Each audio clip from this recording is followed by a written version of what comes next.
उस पर बाउंसर बुलाकर के बच्चे का सिर फोड़ा गया अगर उसने किसी बात का कुछ विरोध।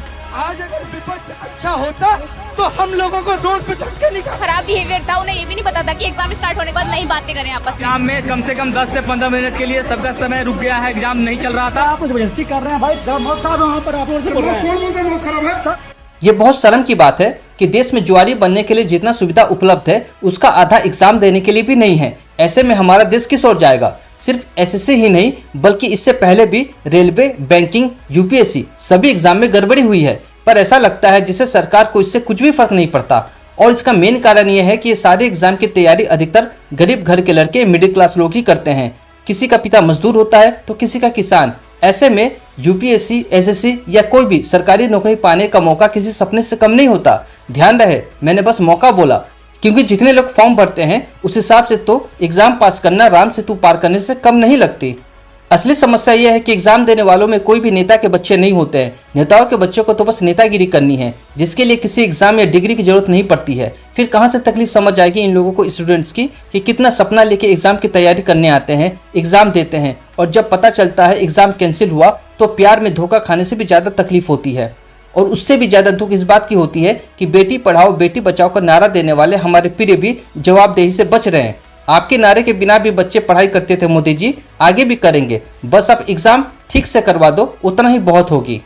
मैं कोई स्टूडेंट नहीं हूँ, पर स्टूडेंट्स की तकलीफ देख के तकलीफ होती है। देश में स्कूलें बंद हो रही है, एग्जाम ठीक से दिलाई नहीं जा रही, जॉब जा रही है। ऐसे में अगर आज भी स्टूडेंट का विश्वास बीजेपी गवर्नमेंट पे है तो इसका बीजेपी को एहसान मानना चाहिए और चाहिए कि जो कुछ भूल हुई है उस पर सुधार करे। वरना अगर शिक्षा का सिस्टम खराब करोगे तो देश का भविष्य खराब होगी। अगर आपके रहते देश की भविष्य खराब होती है तो आपके सत्ता में रहने का फायदा ही का। करप्शन की वजह से जिसे पिछली गवर्नमेंट को हटाया गया था, स्टूडेंट इस बार आपको भी हटवा देंगे। देश की एक समस्या ये भी है कि किए गए गलती की सजा सिर्फ छोटे लोगों को चुकानी पड़ती है, बड़े लोगों के पास एक बहाना हमेशा मौजूद होता है। और एसएससी के इस एग्जाम में एक नहीं बल्कि कई गड़बड़ियां निकल के सामने आई है। किसी का एग्जाम सेंटर 2000 किलोमीटर दूर, कहीं कंप्यूटर हैंग, कहीं माउस कीबोर्ड काम नहीं कर रहा, कहीं पेपर पेन की क्वालिटी खराब, कहीं क्वेश्चन ऐसे जिससे खुद एसएससी का कोई भी मतलब नहीं। एग्जामिनर की जगह बाउंसर रखे हैं, मानो जैसे ये सब छोटी छोटी कोई गलतियां नहीं बल्कि जानबूझ के किया गया अपराध हो। जैसे होता है ना कि 5 लाख का रोड बनाने के लिए किसी को कॉन्ट्रैक्ट दिया और वो 1 लाख का रोड बनवा के बाकी का पैसा जेब में रख लिया, कुछ वैसा ही। रिकॉर्ड खराब होने के बाद भी उसी वेंडर को एग्जाम कराने की जिम्मेदारी देना भूल है या भ्रष्टाचार, ये तो आगे जांच में पता चलेगा। अगर भ्रष्टाचार है तो सजा से, और अगर भूल है तो ऐसे किसी पूरे सिस्टम को उखाड़ के नया व्यवस्था लाने की जरूरत है। अगर नया नहीं ला सकते तो टाटा को ही एग्जाम करवाने का कॉन्ट्रैक्ट दे दीजिए।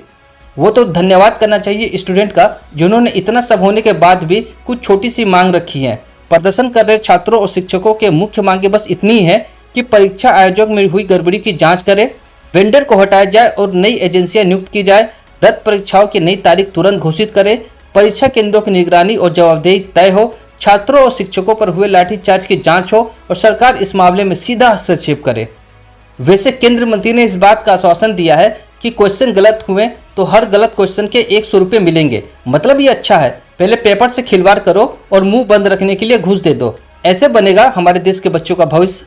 खैर, हम सरकार से बस इतनी ही उम्मीद करते हैं कि बच्चों को रिफंड दो ना दो, हर गलत प्रश्न के 102 ना दो, बस अगले जो इनकम टैक्स का एग्जाम होने वाला है उसकी जिम्मेदारी खुद लेना, जिससे बच्चों में यह विश्वास बना रहे कि एग्जाम लेने के नाम पे उनके साथ विश्वासघात नहीं होगा।